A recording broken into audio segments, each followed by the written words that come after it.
ಯಾರು ಇವರು ನಾವೆಲ್ಲರೂ ಎದ್ದು ನಿಲ್ಲೋಣ. ಅದು ಜೀವನಕ್ಕೆ ಸಂಬಂಧಿತ, ಸಮಾಜಕ್ಕೆ ಸಂದೇಶಪೂರಿತ 2025 ಜೂಬಿಲಿ ವರ್ಷದ ಕ್ರಿಸ್ಮಸ್ ಸಂದೇಶವನ್ನು ಮಾಧ್ಯಮದ ಮೂಲಕ, ನಿಮ್ಮ ಮೂಲಕ ಸಮಾಜಕ್ಕೆ ನೀಡಲು ನಾವೀಗ ತಯಾರಾಗಿದ್ದೇವೆ. ನಾನು ಈಗ ವಿನಂತಿಸುತ್ತಿದ್ದೇನೆ ನಮ್ಮ ಬಿಷಪ್ ರವರು.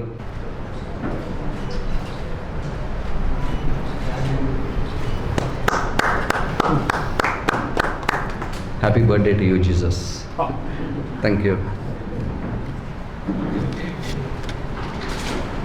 ಪ್ರಿಯರೇ, ಕ್ರಿಸ್ಮಸ್ ಹಬ್ಬದ ಶುಭಾಶಯಗಳನ್ನು ಕೋರುತ್ತೇನೆ. ಕ್ರಿಸ್ಮಸ್ ಹಬ್ಬದ ಈ ಪವಿತ್ರ ಸಂದರ್ಭದಲ್ಲಿ ಯೇಸು ಕ್ರಿಸ್ತರು ಈ ಜಗತ್ತಿಗೆ ತಂದ ಪ್ರೀತಿ, ಶಾಂತಿ ಮತ್ತು ಮಾನವೀಯತೆಯ ಶಾಶ್ವತ ಸಂದೇಶವನ್ನು ನಾವು ಇವತ್ತು ಕೃತಜ್ಞತೆಯಿಂದ ಸ್ಮರಿಸುತ್ತೇವೆ. ಈ ಹಬ್ಬವು ಸಮಾಜದಲ್ಲಿ ಸತ್ಯ, ನ್ಯಾಯ ಹಾಗೂ ಸಹಜೀವನದ ಮೌಲ್ಯಗಳನ್ನು ಮರುಸ್ಥಾಪಿಸುವ ವಿಶಿಷ್ಟ ಅವಕಾಶವನ್ನು ಒದಗಿಸುತ್ತದೆ ಎಂದು ನಾವು ಸ್ಪಷ್ಟವಾಗಿ ಹೇಳ್ಬೋದು. ನಮ್ಮ ಸಮಾಜವನ್ನು ಒಮ್ಮೆ ನೋಡೋಣ. ನಮ್ಮ ಸಮಾಜದಲ್ಲಿ ಹಿಂಸೆ, ವಂಚನೆ, ತಪ್ಪು ಮಾಹಿತಿ ಹಾಗೂ ಪರಸ್ಪರ ಅವಿಶ್ವಾಸವನ್ನು ಉತ್ತೇಜಿಸುವ ಸವಾಲುಗಳು ಹೆಚ್ಚುತ್ತಲೇ ಇವೆ. ಸಾರ್ವಜನಿಕ ವಲಯಗಳಲ್ಲಿ ಸತ್ಯ, ನ್ಯಾಯ ಮತ್ತು ಸೌಹಾರ್ದ ಕುಂದುತ್ತಿರುವುದು ದೇಶದ ಭವಿಷ್ಯದ ಹಿತದೃಷ್ಟಿಯಿಂದ ಚಿಂತಾಜನಕವಾಗಿ ಪರಿಣಮಿಸಿದೆ. ವ್ಯಕ್ತಿಯ ಖಾಸಗಿತನ, ಗೌರವಯುತ ಜೀವನ ಹಾಗೂ ಧಾರ್ಮಿಕ ಸ್ವಾತಂತ್ರ್ಯದಂತಹ ಮೂಲಭೂತ ಹಕ್ಕುಗಳು ದಿನದಿಂದ ದಿನಕ್ಕೆ ಅಪಾಯದ ಅಂಚಿಗೆ ಹೋಗುತ್ತಿವೆಯೋನೋ ಎಂಬಂತೆ ಕಾಣುತ್ತಿವೆ. ಜಾತಿ, ಧರ್ಮ, ಕುಲ, ಅಂತಸ್ತು ಇವುಗಳ ಆಧಾರದ ಮೇಲೆ ಒಬ್ಬರಿಗೊಬ್ಬರನ್ನು ಎತ್ತಿಕಟ್ಟುವುದು ಜಾಸ್ತಿಯಾಗುತ್ತಾ ಇದೆ. ಪ್ರತಿದಿನ ಸಾಕಷ್ಟು ಮುಗ್ಧ ಜನರು ವಂಚಕರ ಕೈಗಳಲ್ಲಿ ಬಲಿಪಶುಗಳಾಗುತ್ತಿದ್ದಾರೆ ಎಂಬ ಆಘಾತಕಾರಿ ಸಂಗತಿಯನ್ನು ಕೇಳಿ ಮನ ಕರಗುತ್ತದೆ. ಈ ಹಿನ್ನೆಲೆಯಲ್ಲಿ ಯೇಸು ಕ್ರಿಸ್ತರ ಜನನದ ಹಬ್ಬವು ಸಮಾಜದ ಪ್ರತಿಯೊಬ್ಬ ನಾಗರಿಕನಿಗೂ ಹಾಗೂ ಪ್ರತಿಯೊಂದು ಸಂಸ್ಥೆಗೂ ಒಂದು ವಿಶೇಷ ಕರೆಯನ್ನು ನೀಡುತ್ತದೆ.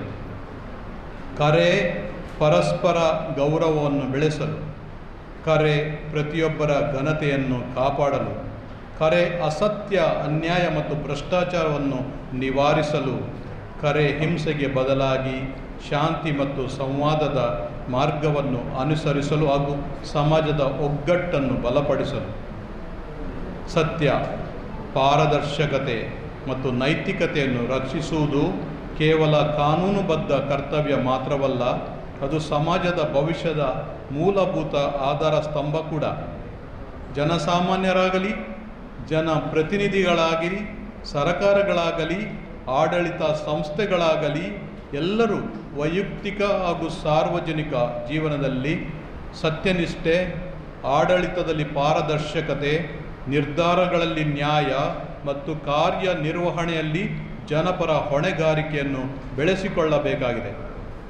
ಪ್ರಜೆಗಳ ಮೂಲಭೂತ ಹಾಗೂ ಸಾಂವಿಧಾನಿಕ ಹಕ್ಕುಗಳ ರಕ್ಷಣೆಯೊಂದಿಗೆ ಪರಸ್ಪರ ಬಂಧುತ್ವವನ್ನು ವೃದ್ಧಿಗೊಳಿಸಲು ನಾವು ಶ್ರಮಿಸಬೇಕು.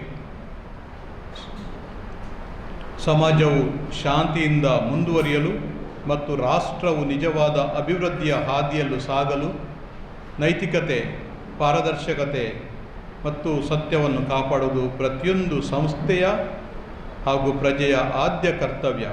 ಎಲ್ಲರ ಸಹಕಾರದಿಂದ ಎಲ್ಲ ರೀತಿಗಳಲ್ಲಿ ಎಲ್ಲರ ಅಭಿವೃದ್ಧಿ ಆಗಬೇಕಾದರೆ ಎಲ್ಲ ನಾಗರಿಕರನ್ನು ಗೌರವದಿಂದ ಮತ್ತು ಘನತೆಯಿಂದ ಕಾಣುವುದು ಅತ್ಯಗತ್ಯ. ಹಾಗಾಗಿ 2025ನೇ ಜೂಬಿಲಿ ವರ್ಷದ ಕ್ರಿಸ್ಮಸ್ ಹಬ್ಬವು ನಮ್ಮ ದೇಶಕ್ಕೆ ಶಾಂತಿ, ಸಮಾಜಕ್ಕೆ ಸಮನ್ವಯ, ಸಾರ್ವಜನಿಕ ಬದುಕಿಗೆ ನೈತಿಕ ಪುನರುಜ್ಜೀವನ ಮತ್ತು ಪ್ರತಿಯೊಬ್ಬ ನಾಗರಿಕನ ಜೀವನಕ್ಕೆ ಭರವಸೆಯ ಹೊಸ ಕಿರಣವನ್ನು ತಂದುಕೊಡಲಿ ಎಂದು ನನ್ನ ಆಶಯ.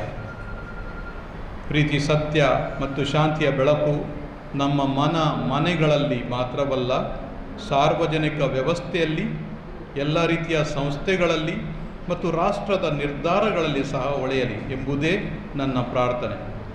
ಬೆಳಕು ಕತ್ತಲನ್ನು ನಿವಾರಿಸುತ್ತದೆ, ಪ್ರೀತಿ ದ್ವೇಷವನ್ನು ಗೆಲ್ಲುತ್ತದೆ,